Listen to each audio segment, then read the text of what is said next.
my learning is it's not about should we do video, should we do podcasting, should we do whatever. It's like, what is your audience doing and are they using specific channels? And if they're not, then you might be able to win there.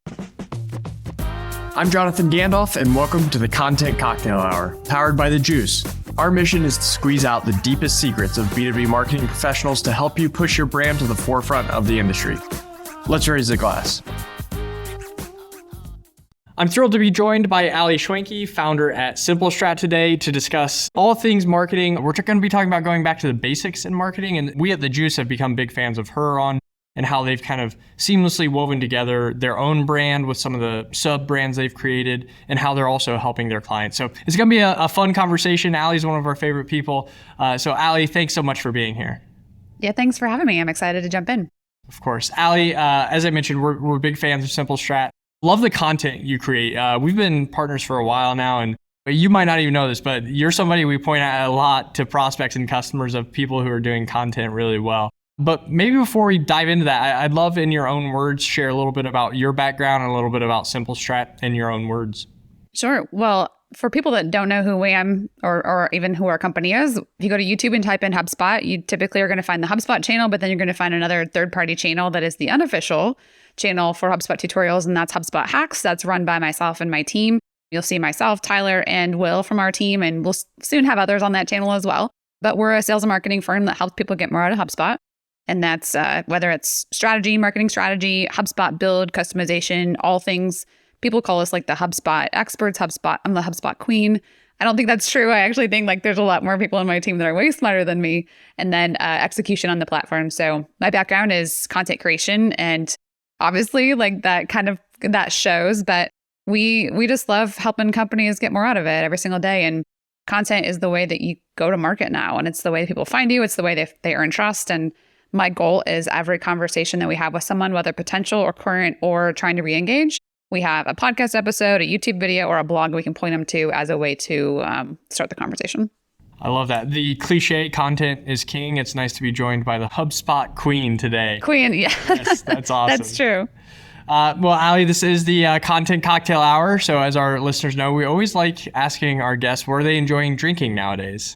Depending on the time of day, I'm a big fan of craft cocktails. And a friend of mine, I am a fellow soccer mom. And for anybody who's listening who's a youth sports parent, soccer moms get together and, to have a good time when the kids they're off doing their practice. So big fans of like a good Cosmopolitan or even like an espresso martini.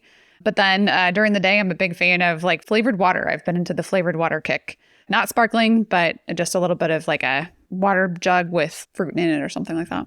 I love that. Maybe I need to become a soccer mom. That sounds kind of nice. Espresso martini while sitting outside. I mean, I'm telling you what, Instagram Reels have figured us out because one other mom, Crystal is her name, she and I just keep DMing back and forth these like cocktail recipes that come across our Instagram feed. And now we have to have a party because we've got like 10 that we need to try. That's all your algorithm is now. I did see a cool application of AI. If somebody took a picture of their bar cart and asked for cocktail recipes, and they got some back. So there you go. I did buy my first shaker, so I did try my first mudslide, and it was delicious and horribly ugly. So I will not be hired anytime soon to create content for people. All right. Well, we've hit the AI topic already via the cocktail conversation, so I like that. Why don't we jump into the rest of the conversation? You mentioned HubSpot Hacks, and I mean that's pretty powerful to when you search YouTube for HubSpot for your brand to be right there. We talk to a lot of consultancies, agencies, services, businesses. And I was sharing with you, so often we hear like they talk about their own brand and like they're not giving it the attention that it deserves or that they know is of the quality that they deliver to their clients. But yet you all seem to really invest in your own brand and your own content. Was that a very intentional decision, or is that just something that's always kind of naturally been a part of what you've done and it's just organically grown over time? We definitely have had that belief from day one. I think it came from both my background and my co-founder's background of like being in positions where we're asked to sell or consult on something that we personally weren't doing. And so that just felt like a miss. Like, I'm going to try and sell blogging to you as an agency, but I'm going to be like, just kidding. We work on referrals, right? I felt like that was not congruent. But we started with content from day one. However, the HubSpot Hacks opportunity came because we did have video capabilities. No one else is really doing that. And that, at the time, was the way for us to win. And I think that's the biggest thing that is my learning is It's not about should we do video, should we do podcasting, should we do whatever. It's like, what is your audience doing and are they using specific channels? And if they're not, then you might be able to win there. Or like what we found was HubSpot Hacks existed because there was other people doing HubSpot tutorials, but they were kind of long-winded and it was like your personal story for 4 minutes before jumping in. And we just figured that like we're impatient, other people are too. Let's just cut to the chase and make it super simple. And we're going to stay in that lane. And we've stayed in that lane for 4 years and we don't talk about anything else besides HubSpot. How tempting is it to jump outside of that lane? And have you before and like been very quickly redirected into your lane? Or what has that process been like? Yeah, we're typically really good at watching other people screw up and learning from their mistakes. I mean, I'm not going to say that we don't screw up. So we use a tool called TubeBuddy, and we've actually watched a lot of other brands. So for instance, one of the channels we were watching that was doing HubSpot tutorials, we saw them start at a HubSpot or a podcasting layer on top of that. And so they started bringing in experts, which I think is a good thing for probably their brand to connect. But the audience just saw them going from talking about HubSpot features to all of a sudden talking about like product-led growth and all these other things. And like those things are important, but those are strategies. So if you have HubSpot admins watching your channel and all of a sudden you're like superfluously, talking about like go-to-market strategy, you've now watered down your audience. So we just made that decision that if as a promise, as a channel, we said, you're going to get this, we're going to deliver this, and we're going to do it day in and day out, which seems boring to the content creators. To the audience, it's like finally someone that stays in a lane and I can know what to expect every single time I come to their channel. Anybody who's not following Ali, I'd strongly encourage you to. Because the other thing that you do that I love is you've shared like blooper reels before, and you kind of share like how you're learning along the way yourself. I'm super curious. Did you have a background in video before you started just kind of hitting record and figuring it out along the way? And then you mentioned you found that's your lane and it works well. How have you like continued to grow and evolve your own skill set as it pertains to video as it's continued to work for you? My background is a lot of creative development. So I did actually have a photography studio prior to starting Simple Strat. That was my first, entrepreneurial kind of thing out of college. And I didn't do any video work then, but I did do a lot of work when I got my first marketing job in creating testimonials, which at the time I hired a company to do it, but I knew what story I wanted. So I knew like you'd interview someone and I kind of arranged the tracks so that I'd end up with the case story that I wanted. But then also just like, honestly, kind of like what you're doing here. I produced a podcast for the first time, probably a decade ago or more. And I was the editor for that. And so I just learned on the job all these skills that I needed to produce good content. When do you want to stop watching? Like with our team, I always say, what is the first minute when you're watching a video that you want to pick up your phone and check to see if there's a message? There needs to be a transition there. There needs to be something changing. That's boring, whatever. So the more I consumed that, and once we brought video in, this was probably 2017, we hired a video editor, and Jonathan and I was like, this is the year of video. We've been saying it. This is the year of video. I think I sold one video that year. And we paid a full-time videographer. So it was really kind of this like, how do I make sure I make this resource pay off? And so we kind of put him to work. And it was just making the best of a situation where we were like, what do we do with this? And it just turned into this thing that if we'd have sat down and said, we're going to get X number of subscribers by X date, we wouldn't have done it. Yeah. I think it was just like, wow, this is interesting. Let's see where it's going. Let's just keep pulling the thread.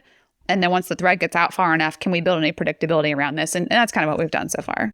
That's awesome. And how have you balanced, because you've got Simple Strat and then you've got the HubSpot Hacks, which has become its own like really popular brand. And you also, I'm going to tell myself here a little bit, but your personal brand, big fan of. I find myself like fighting the urge to like every single one of your tweets because I don't want to be too creepy. But how do you balance creating video and growing each of those brands independently, but so that they are also helping each other at the same time? So there's kind of two beliefs that I have. And one is core to, I think any good business today that is in, especially the marketing space that's really crowded, I think it's going to have a founder-led movement behind it. Because let's say if right now I launched a technology around HubSpot, I've got a community that's already bought into us, bought into our trust. And so I think that positions us really well to have any sort of like new launch that we have in place there. So I'm actively building that brand, but also I'm using it as a platform to kind of test ideas. A lot of my personal brand stuff is quite frankly like experimentation to take back and say, it feels really weird to say this, but I feel like I'm in a place in my career, probably you too, where I used to look to people to say what's happening and and who's at the forefront. And I look around and I was like, okay, no one else is doing this. I seem to be the first one or one of the first ones. So I'm using my personal brand like that. But back to that, keeping things in the lane, Simple Strat exists to help people get more out of HubSpot. That is where we exist. And that company is very, very specific. HubSpot Hacks, same thing. But as people are using HubSpot and they're asking us questions like, how do you design a good landing page? Well, Jonathan, right now, where does that go? Does it go on HubSpot Hacks? Does it go on our blog? So now that we've got some of these conversations going, Marketing Deconstructed made enough sense to start talking about marketing strategy. Because even if you don't use HubSpot, you need to know how to have a good landing page. So that's kind of where the evolution of that channel came up. And back to what I said earlier, every single piece of content needs to be something that after a meeting, if someone asked about XYZ, the 5 types of email you should send, you know what? We've got a video over on YouTube. Why don't you go subscribe there? Oh, and we actually have a worksheet about that. So it's just this like, there's always something to keep you engaged with us versus, can I call you in 2 weeks?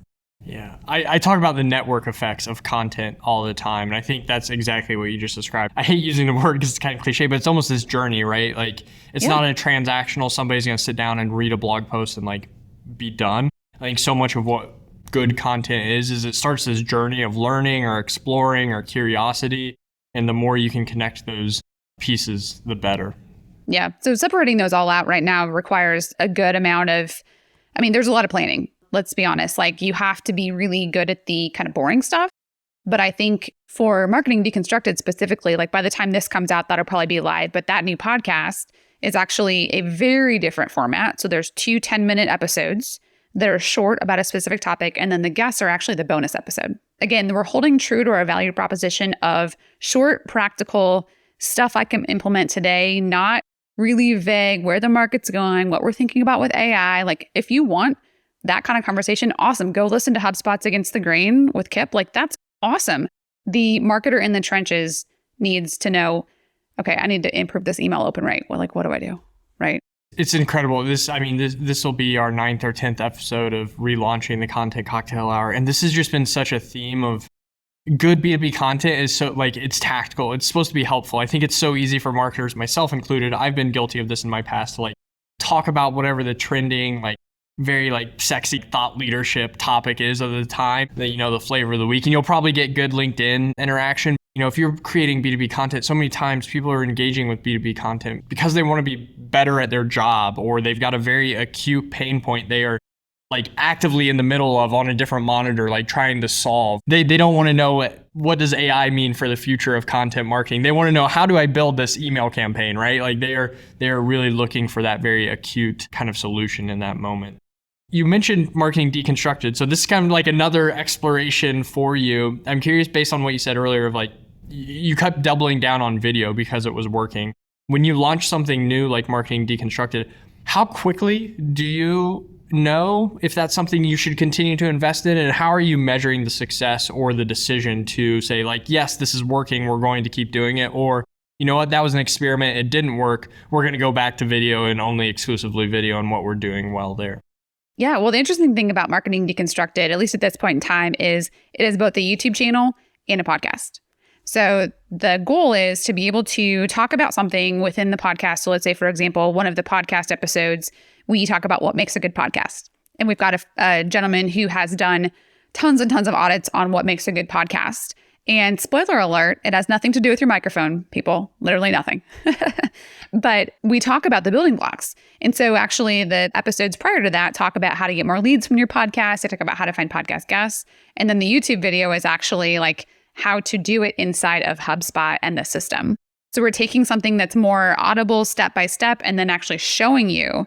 So it's the listen, hear me, or it's the show and tell sort of situation where a lot of podcasters don't have a show situation. They have more of just a tell.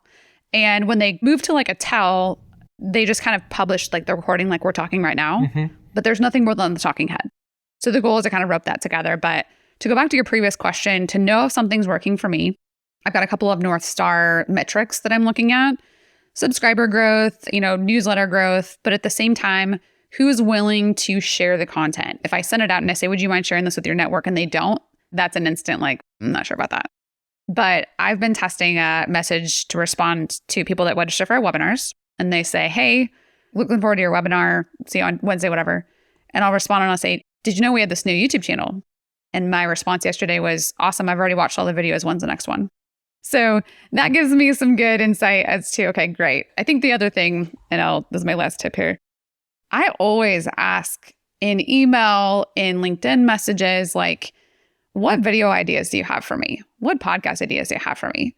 And when people give you an idea and you act on it and then you go back and tag them, they're like, this is absurd. Nobody usually listens to me.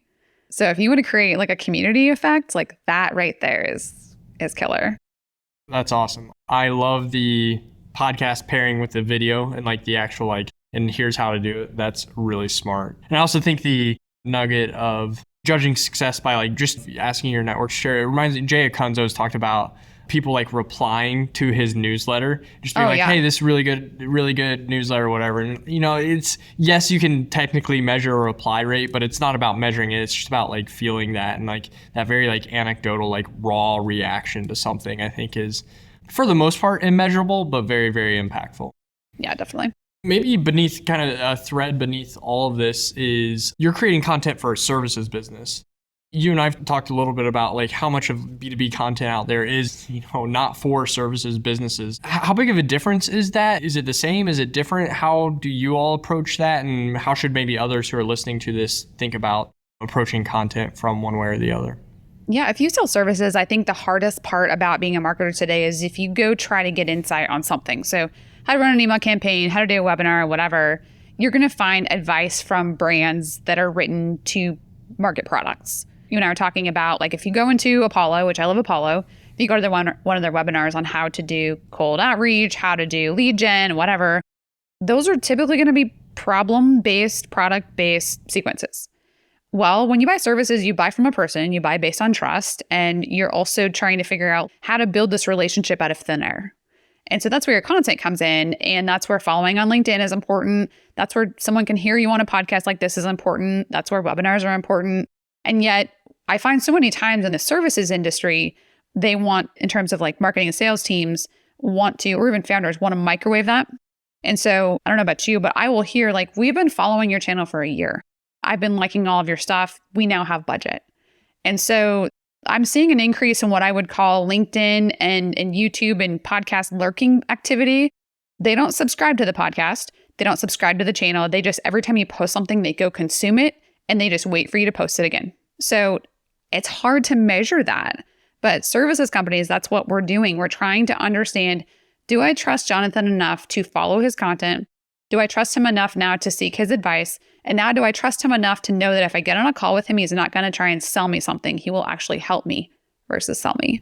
That's awesome. The dark social lurking, I think that's such a lot of times we call it, dark social, the dark funnel, but it is just a lot of lurking activity. And as long as you're being consistent in production, I think, you have to have the trust that it'll eventually kind of trigger that moment when they do reach out. And I think the trust, you building on trust, I think I would suspect that's partially why video has been so successful for you all as well, is because I think video inherently builds maybe more trust than text content, for instance.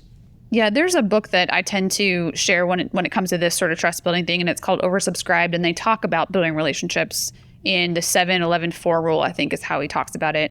But he talks about 7 hours of engagement being the first kind of hurdle at building a relationship. And so you think about like when you go to a conference, if you and I spend 7 hours together across different conference meetups and whatever, like we now have this much different relationship than we did even if we had 7 emails back and forth. But he talks about 7 hours over 11 different touch points and 4 different channels. So that might be YouTube, it might be email, it might be Twitter. And there's like the whole book itself, like I kind of just gave you the synopsis. He talks a lot about using that to like tease out product launches and that kind of thing. But what I take away from it is when you can consume 7 hours of content on YouTube, you now believe that I have your best interests in mind. And at least in today's day and age, that I am not AI yet. So the blooper reels are very important to show that we are humans. We are not just setting up a teleprompter. Like we keep all of our mess ups in our videos because it has to be that way for you to know that we're just people sharing what's working. Yeah, that's awesome. AI created bloopers. That will eventually be a thing, but for now, I like the being able to show that you are human via blooper reels. I think is good for everybody involved. Yeah, exactly. All right. The last question we always like asking all of our guests, what is one unpopular opinion you have in either the marketing or content space? My unpopular opinion goes, I think, along with this conversation on the fact that not everybody needs a podcast channel or a podcast or YouTube channel. What you need is to create good content and do a much better job. And I'm not going to even say promoting it. I think people they talk about distributing it, promoting it, but things that I see is your sales team's not even using it in follow-ups. If you have a podcast episode, like if we have a very good conversation today about the importance of trust, which we have, my team should be able to know that this exists. So it's like, how do you catalog it so that it can get used across the organization in a way that's not just, let's just throw it on LinkedIn? Because I think that's kind of our distribution method is carousel, long form post, video snippet. And then that's what we call distribution, but that's not quite how it works. That's so good. It goes so perfectly with your theme of just like doubling down on video because that was working for you, and then layering on like different ways to connect video into everything you're doing across different initiatives. I think that's so smart. If people want to learn more about Simple Strat or Marketing Deconstructed or HubSpot Hacks or Ali, what is the best way for them to learn more about you and everything you're working on? Sure. Well, if you want to go to HubSpot Hacks and subscribe over on YouTube, that's going to be a place, Marketing Deconstructed under the same name, subscribe there. And then over at simplestrat.com, that's simple and strat.com, we've got a resource library and monthly webinars. We've got a whole bunch of freebies. That would probably be a good place to start. If you don't already follow us on The Juice, if you're a Juice listener or a Juice follower, definitely visit us over there. Love that. We will have all of those links in the show notes. Ali, thank you for joining the Content Cocktail Hour. Thank you, everybody, for listening. We will see you next time, same place. Cheers. Thank you for joining the Content Cocktail Hour powered by The Juice. If you want to see more episodes or more resources curated for your role, join us on app.thejuicehq.com. See you next time, same place. Cheers.